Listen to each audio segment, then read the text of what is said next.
유럽의 어느 기자가 한국에서 근무를 마치고 자기 나라를 돌아가서 한국에 있는 친구에게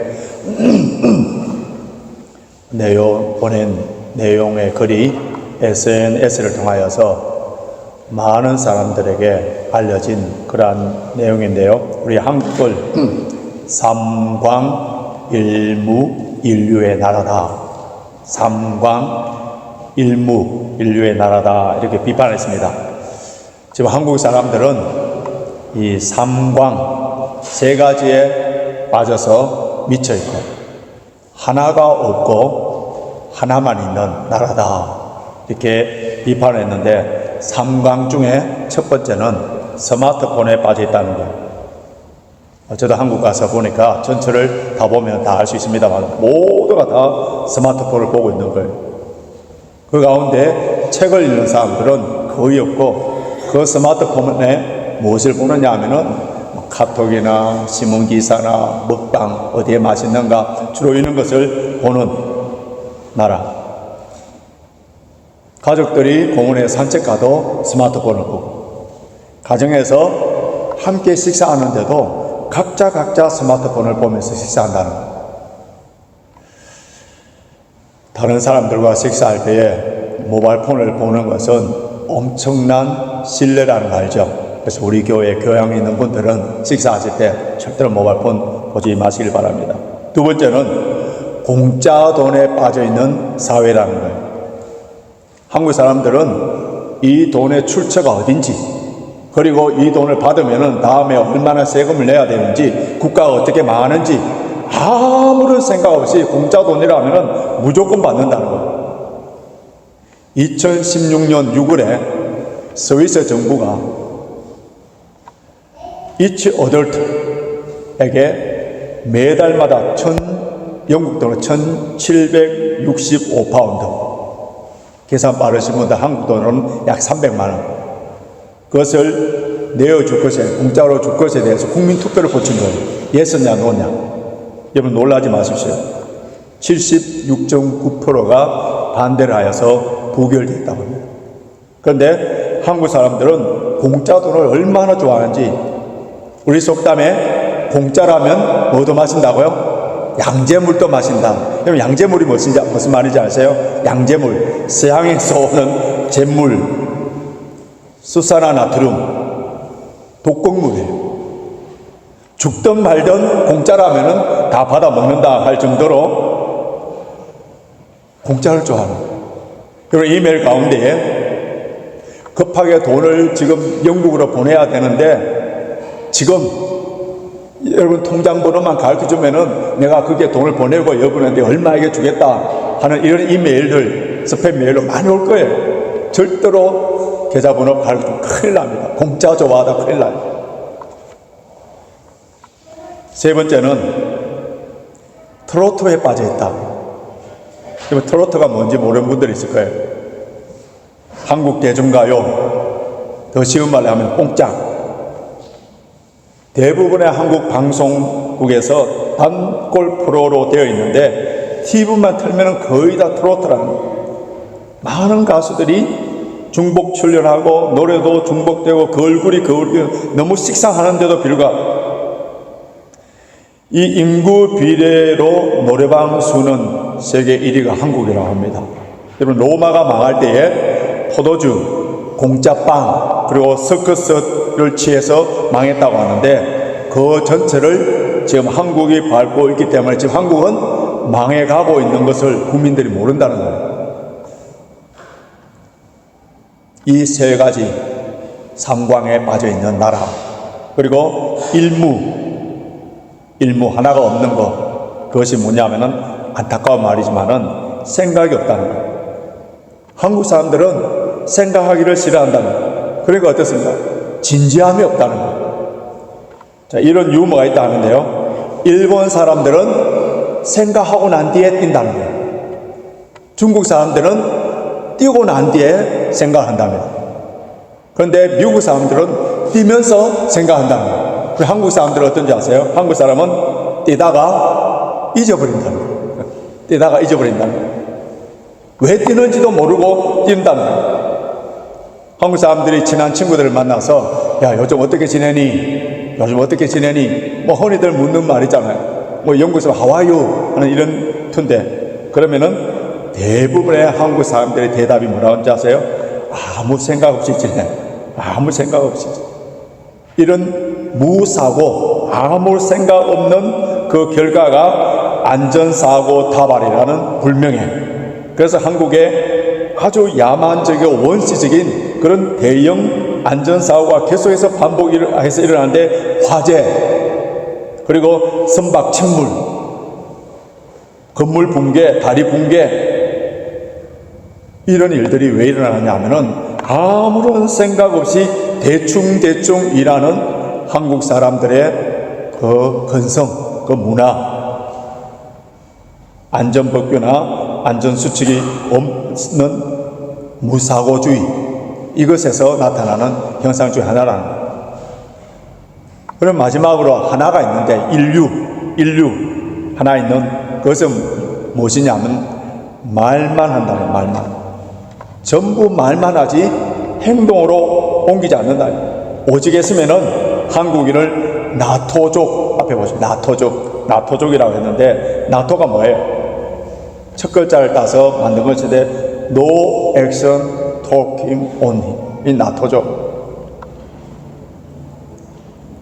특히 인기 있는 그 강연자, 사이비 언론인들, 그리고 사기꾼 같은 조작 교수들, 이런 사람들이 배설하는 선동적인 말, 더러운 말에 많은 사람들이 세뇌되어서 그 영혼이 파괴되어 가고 있는데도 한국 사람들 자신을 잘 모른다는 거예요. 오늘 외국 기자가 자기 친구에게 보냈다는 이 글이 사실인지 아닌지 그것은 잘 모르겠습니다만, 그러나 분명한 것은 우리 한국 현재 사회를 진단하고 비판하는 것이 틀리지 않았다는 거예요. 틀리지 않았다는 거예요. 모바일폰에, 공짜 돈에, 트로트에 빠져있고, 생각은 별로 없고, 말만, 번지르하게 말만 화려하게 하는 그런 한국 사람들, 많은 길로, 모두가 넓은 길로 가고 있는데, 거기에서 역행해 가는 사람들은 오히려 미친 사람 바보처럼 취급되는 거예요. 그런데 안타까운 것은 그 넓은 길에 망하러 가는 그 길에 수많은 그리스도인들도 함께 그 길을 걸어간다는 게, 그게 안타까운 일이야. 세상의 빛과 소금으로서 망하고 있는 그 사람을 세상에서 구원해내야 될 하나님의 백성, 제사장 나라에 예수 그리스도의 보혈로 구원해준 하나님의 자녀들이 저들과 구별되어서 거룩하고 순결한 모습으로 독특한 삶의 방식을 통하여 예수 그리스도의 성품을 닮아서 오직 교회만의 소망이요, 그리스도인들만이 소망이요, 그들이 믿는 예수 그리스도를 닮고자 하는 그러한 소망을 나타나도록 보여줘야 될 교회와 오늘날 성도들의 모습이나 상관 인류에 빠져있는 우리 한국 사람들이나 아무런 차이가 없다는 것이, 이것이 한국 교회의 위기며 한국 성도들의 위기라고 할 수 있습니다. 오늘 우리가 읽은 본문에서 사도 바울은 이 세대를 본받지 말라, 이 세대를 본받지 말라 했는데, 이 세대, 영어 성경을 보면 this world라고 되어 있어요. this world. 성경에서는 이 세상을 똑같은 단어를 사용했지만은 세 가지 개념으로 다르게 표현하고 있습니다. 첫째는 하나님께서 세상을 창조하셨다. 그 창조하신 온 우주 만물 하나님 보시기에 좋았더라 하는 그것을 나타낼 또 세상이라는 단어를 씁니다. 또 하나는 요한복음 3장 하나님께서 세상을 이처럼 사랑하자. So love, very love. 너무너무 사랑하사 세상을, 그 세상은 뭡니까? 온 인류입니다. 구원받을 하나님의 백성들을 너무 사랑하사 세상을 사랑하사. 그런데 오늘 본문에 나오는 이 세상은 다가올 영원한 세상과 대조적인 악한 세대를 말하는데 세속적인 삶의 방식, 이 세상의 풍조를 말하고 있습니다. 갈라디아서 1장 1절에서는 1장 4절에서는 이 세대를 악한 세대다. 이 악한 세대에서 우리를 구원하시려고 예수님께서 자기 몸을 죽음으로 내어주셨다 이렇게 했고요. 에베소서 2장에서는 세상 풍속을 쫓는 것을 공중권세 잡은 자 곧 마귀를 따르는 것이라 했습니다. 고린도후서 4장 4절에서는 이 세대는 사람의 마음의 눈을 멀두로 만드는 사탄이 지배하는 영역이라 했고요. 요한일서 2장 16절에는 이 세대는 육신의 정욕과 안목의 정욕과 이성의 자랑이라 했고요. 야고보서 4장 4절에서는 세상과 벗대는 것, 하나님과 원수되는 것. 그렇기 때문에 이 세대는 요약하면은 하나님을 떠난 세상, 사탄 마귀가 지배하는 세상, 그 책에 죄악된 세상을 말하는 겁니다. 우리가 이미 로마서 앞에서 봤습니다마는 로마서 1장 29절 이하에 이 세상 사람들의 삶의 패턴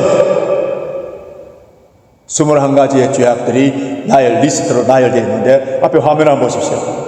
이 세상 사람들의 삶의 패턴이 무엇인지 우리 다 같이 로마서 1장 29절 이하에 있는 내용을 같이 한번 읽겠습니다. 시작. 곧 모든 불의, 추와, 탐욕, 악의가 가득한 자요, 시기, 살인, 분쟁, 사기, 악독이 가득한 자요, 수근수근하는 자요, 비방하는 자요, 하나님께서 미워하시는 자요, 능욕하는 자요, 교만하는 자요, 자랑하는 자요, 악을 도모하는 자요, 부모를 거역하는 자요, 우매한 자요, 배약한 자요, 무정한 자요, 무자비한 자라. 자, 이런 삶의 패턴이 뭐라고요? 이런 습관, 가치관이 바로 세상 사람들의 삶이라는 거예요.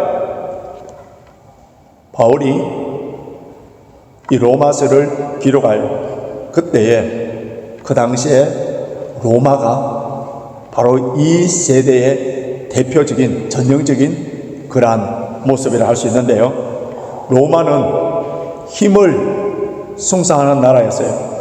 그래서 팍스 로마나를 주창했습니다. 팍스 로마나 들어봤죠? 로마는 군사력으로 다른 약속 국가를 정복하여서 로마식의 평화를 만드는 그것이 자신들의 평화라고 했었어요. 그래서 로마에서는 약자와 병든자는 사회의 악이라고 해서 무자비하게 죽여버렸습니다.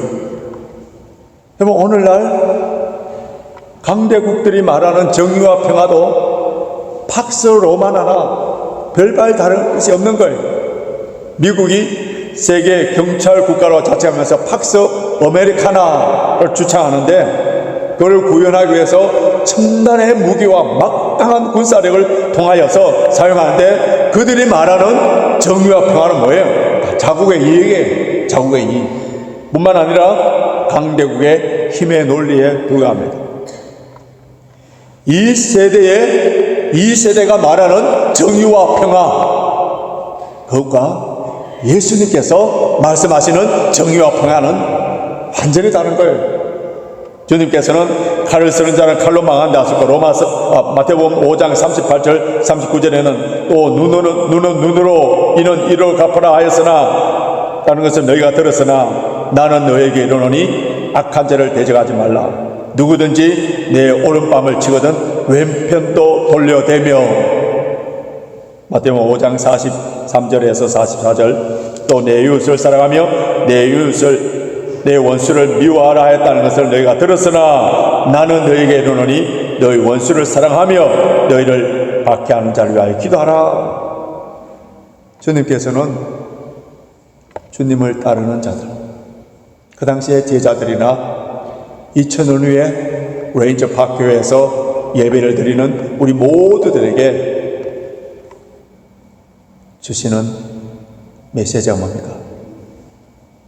비폭력 평화주의자가 되라. 비폭력 평화주의자가 되라.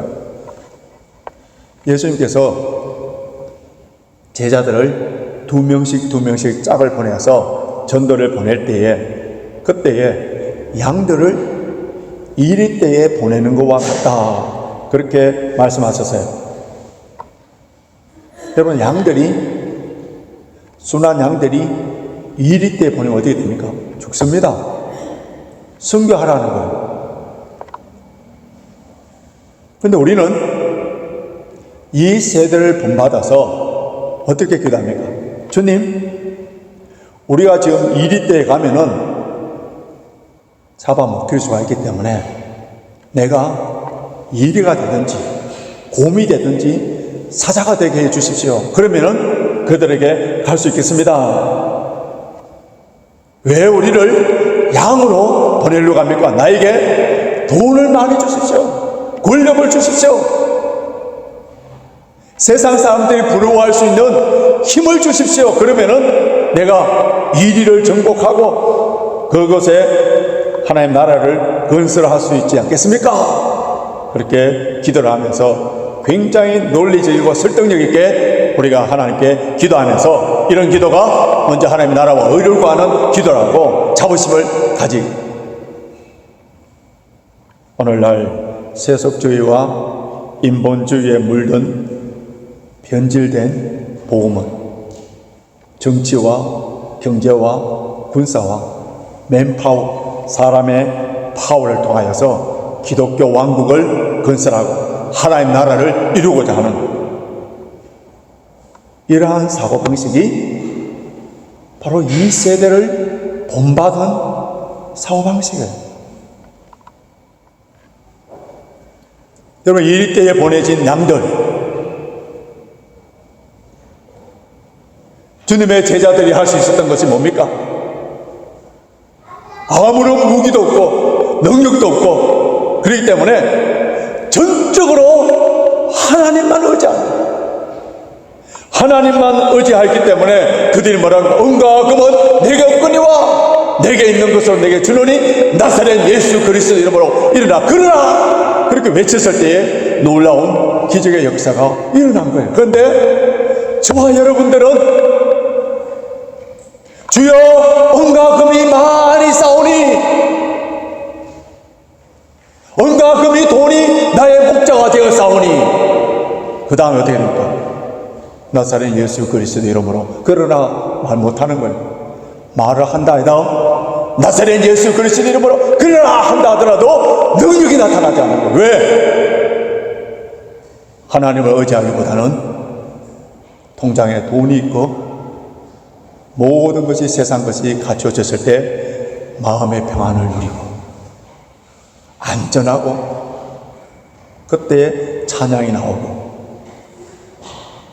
이 세대를 철저하게 본받아 가고 있기 때문에 오늘날 교회에서 저야 여러분의 삶 가운데서 나사렛 예수 그리스도 이름 일어나 그러나 외치지도 못하고, 외친다 하더라도 공중에 사라지는 소리에 불과해지는 거예요.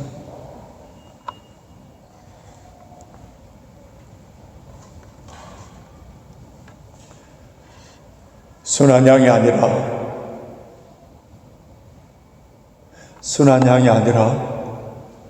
사나운 이리대로 변화가고 있는 우리의 모습을 가지고 통곡하며 애통해야 되는 거예요. 이사야 11장에 나오는 그 가사 내용을, 그 본문을 갖고 우리가 어린이 찬송의 가사로 붙인 노래가 있죠. 우리 주일학교, 좋은 교회 주일학교 다니시는 분들은 이 노래 알 거예요. 사막에 샘이 넘쳐흐르리라. 사막에 꽃이 피어 향내 내리라. 주님이 다스리는 그 나라가 되면은 사막이 꽃동산 되리. 사자들이 어린 양과 뛰놀고 어린이들 함께 뒹구는 참사랑과 기쁨의 그 나라가 이제 속히 오리라. 여러분, 어떻게, 언제 사자와 어린 양이 함께 뛰놀고, 우리 윤희 같은 아이가 독사굴에 손을 넣어도 물지 아니하는 그런 나라, 어떻게 올 수 있습니까? 어떻게 사막에 황무지에 샘이 터져 나오고, 우리가 마지막으로 불렀던 찬송처럼 성렬한 꽃이, 아름다운 푸른 나무들이 자라는 그런 나라가 언제 오겠어요? 천국에서 일어날 일이겠습니다마는, 그러나 주님께서 다스린다면은 아무리 악한 사람의 마음이라 하더라도 사람으로는 할 수 없지만은 하나님으로는 다 할 수 있기 때문에, 주님께서 그 마음을 다스려 주신다면은 사나운 이리 때와 같고 사자 같고 곰 같고 그런 미련하고 사납다 하더라도 그 마음이 부드러운 마음, 아름다운 마음, 순한 양처럼 기쁨과 평강이 깃든다는 거예요. 우리가 예수를 믿음으로 말미암아 구원을 받았었어요. 다 새 사람이 되었습니다. 모두가 새 마음을 가졌다 하더라도 계속적으로 새롭게 되지 않는다면은 저와 여러분들은 별 수 없는 인간이기 때문에 강팍한 마음으로 돌아가 버려요. 지난주에도 혹시나 부부싸움 해보시면, 어느 회사에서 스트레스를 받았을 때에 뭐가 먼저 나옵니까? 우리 입에서. 그렇게 오늘 열심히 찬양 부르고 주여 주여 했지만은 욕이 나오고 화를 내고 분노하는 그런 모습들. 그래서 사도 바울은 이미 구원받은 로마 교회 성도들을 향하여서 너희는 이 세대를 본받지 말고 오직 마음을 새롭게 함으로 변화를 받아라. 오직 마음을 새롭게 함으로 변화를 받아라. 이 세대를 본받지 말고 네거티브예요. 우리 기독교 윤리, 기독교의 삶에는 하지 마라, 비워라, 이걸로 끝나는 게 아니에요. 도둑질 하지 말라, 끝나는 게 아니에요. 다른 사람들 구제하기 위해서 열심히 일하라. 더러운 말, 거짓말 하지 말라, 여기서 끝나는 거 아니에요.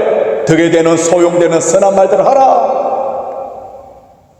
이 세대를 본받지 말고 뭘 하라고요? 마음을 새롭게 하여 변화를 받아. 마음을 새롭게 하여 변화를 받아. 여러분, 여기서 나오는 변화라는 단어, 이것이 헬라어로 메타모르포인데요. 메타모르포, 이 단어가 신약에서 다른 곳에 3번 더 나옵니다. 3번 더 나오는데 언제 나오느냐 하면은 예수님께서 베드로와 요한, 야고보를 데리고 변화산에 올라가셨습니다. 그때에 예수님의 얼굴이 해같이 빛나. 그 옷은 빛과 같이 되는, 변형되실 때 변형된다는 그 단어가 같은 단어예요. 또 한 번 더 나오는데 고린도후서 3장 18절에 구원받은 성도들이 장차 어떤 모습이 되느냐 하면은 부활하신 예수 그리스도의 몸과 같이 영광의 광채가 나는 그런 변화의 모습이 나온다는 거예요. 자, 복음서와 고린도후서에서 나오는 이 변형이라는 단어, 메타모르포라는 이 단어는 모두 예수 그리스도의 부활과 관련되는 그러한 단어예요. 사도 바울은 로마서 12장 2절에서 우리가 지금 현실의 삶 가운데서 그와 같은 영광스러운 모습으로 변화라고 권면하고 있는 거예요. 아직 우리가 부활한 게 아니에요. 우리가 예수님 따라 변화산에 올라간 것도 아니에요. 그런데 예수님께서 부활하실 때에 우리의 몸이 영광스러운 빛나는 모습처럼 그러한 모습으로 우리에게 변화되라는 거예요. 어떻게 해요? 마음을 새롭게 함으로 할 때에 이런 놀라운 변화들이 일어난다는 거예요. 우리는 예수 믿었기 때문에 새로운 피조물이 된 것입니다. 그런데 옛 습관으로 우리의 재성을 가지기 때문에, 아담의 원죄를 가졌기 때문에 계속적으로 그것으로 돌아가고자 하는 그런 텐던시, 경향성이 있는 거예요. 내가 어떠한 존재인가, 나의 아이덴티티를 잃어버리지 아니하. 예수 그리스도 왕같은 제사장, 세상의 빛과 소금, 나를 인하여서 구원을 시켜야 될 사명이 있는 자로서 가지기 위해서는 우리 어떻게 하라고요? 마음을 새롭게 하라. 마음을 새롭게 하고. 여러분, 마음을 새롭게 할 수 있는 비결이 무엇입니까? 마음을 새롭게 할 수 있는 비결, 먼저 하나님의 말씀이에요. 하나님의 말씀. 우리 히브리서 4장 12절 상반절 한번 보시기 바랍니다. 히브리서 4장 12절. 히브리서 4장 12절 우리 같이 읽겠습니다. 시작. 하나님의 말씀은 살았고 운동력이 있어 자원하신 어떤 것보다 예리하여 공과 영과 및 관절과 고수를 찔러 쪼개기까지 하며 또 마음의 생각과 뜻을 감찰하나니. 여러분, 하나님의 말씀이 어떻다고요? 우리 마음을 찔러 쪼개어서 새롭게 변화를 주는 거예요. 하나님의 말씀으로 우리가 날마다 새로워질 때, 하나님의 말씀은 날마다 새로워질 때 우리의 모습이 어떻게 된다고요? 마치 부활한 영광스러운 모습으로 바뀐다. 빛이 난다는 거예요. 우리가 사용하고 있는 물건이라 하더라도, 깨끗한 물건이라 하더라도 계속적으로 사용함으로 말미암아 더러워지고 계속 닦아야 되듯이 중생받은 우리의 영혼이 계속적으로 청소하지 않는다면 어떻게 되겠죠? 그래서 날마다 말씀과 기도로 우리 영혼이 맑아져야 돼요. 기도의 골방에서 때 묻은 우리 심령을 예수 그리스도의 보혈로 끊임없이 씻어내는 이런 작업들을 해야 됩니다. 말씀과 기도하지 아니하고 하루를 시작하는 것은 내비게이션 없이 낯선 곳을 가는 것과 똑같은 거예요. 열심히 가지만은 시간과 돈 다 허비하고 애를 먹고 수고와 고생만 하는 인생. 그래서 어떻습니까? 말씀과 기도 없이 시작하는 인생들은 늘 피곤한 거예요. 그러나 말씀과 기도로 시작할 때에 주의 말씀이 내 발의 빛이요 등이기 때문에 기도로 말미암아 나의 삶의 방향을 정확하게 알려주시기 때문에 많은 수고와 노력 없어도 주께서 주시는 평강과 기쁨으로 감사하면서 사는 거예요. 그게 그리스도인의 삶이에요.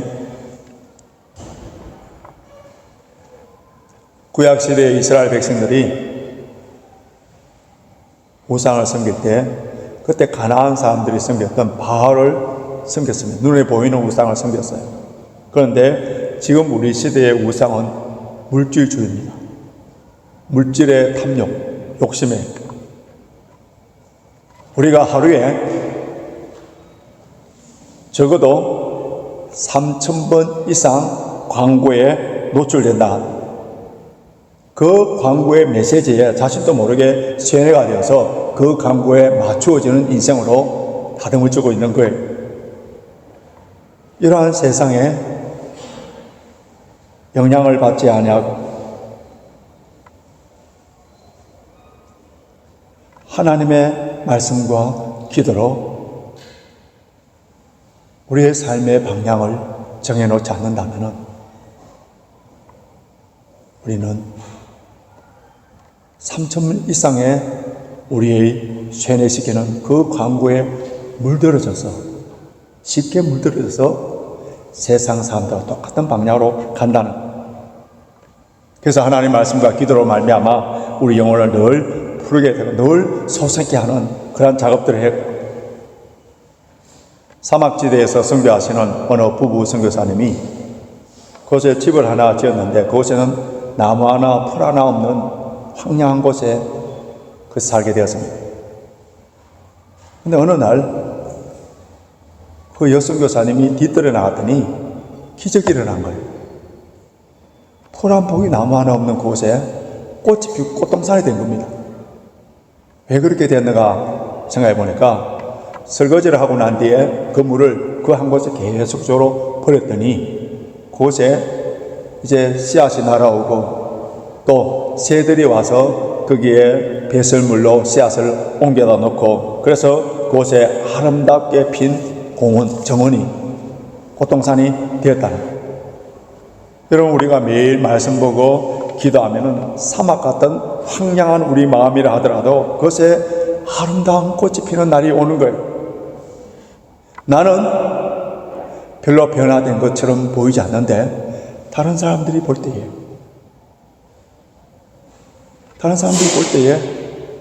참 많이 새로워졌네요, 변화되었네요 하면서 칭찬해주고 인정해주는 거예요.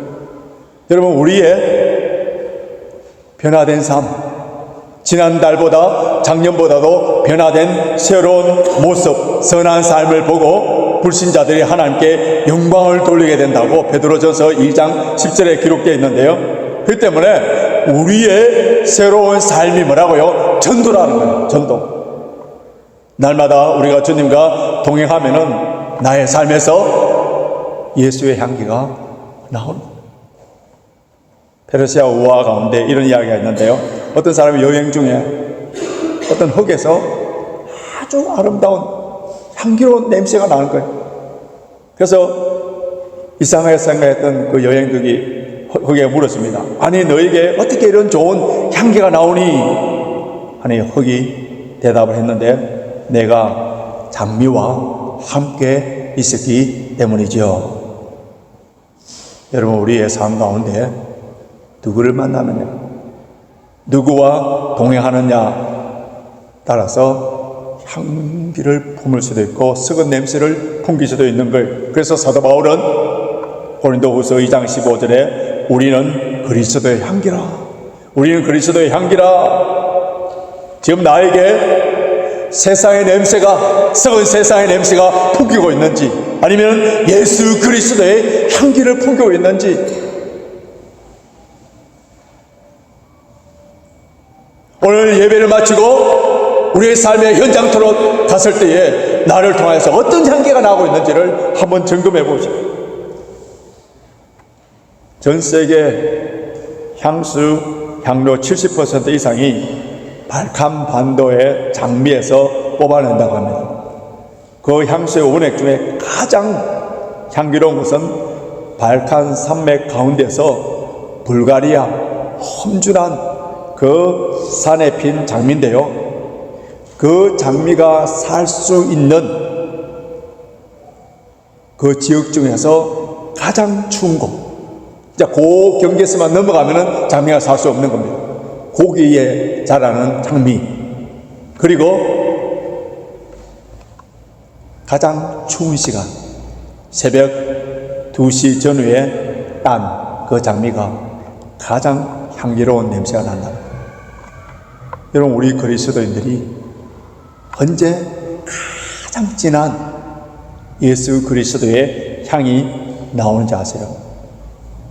마음을 새롭게 함으로 말미암아 이 세대를 본받지 아니하고 주님의 말씀에 순종함으로 말미암아 당하는 고난의 때, 이 세대를 본받지 아니하고 마음을 새롭게 함으로 말미암아 그때 우리가 당하는, 세상에 그냥 두겠어요? 그때 당하는 그 고난을 인하여서 나오는 향. 6세기에 영국의 원탁의 기사로 우리에게 알려졌던 그 아더 왕, 그의 기사들이 전쟁에 나가서 돌아올 때에 반드시 몸을 뒤적거려서 이 전쟁에서 어떤 상처를 받았는가, 상처가 없는 기사는 다시 전쟁터를 보내서 상처를 받아오라고 명령해서 돌려보냈다고 합니다. 그리스도의 용사로서 용감하게 살아 세상과 싸워서 승리했던 사도 바울은 자신의 몸에 뭐라고 합니까? 나에게 예수의 흔적을 가졌다. 예수의 흔적을 가졌다.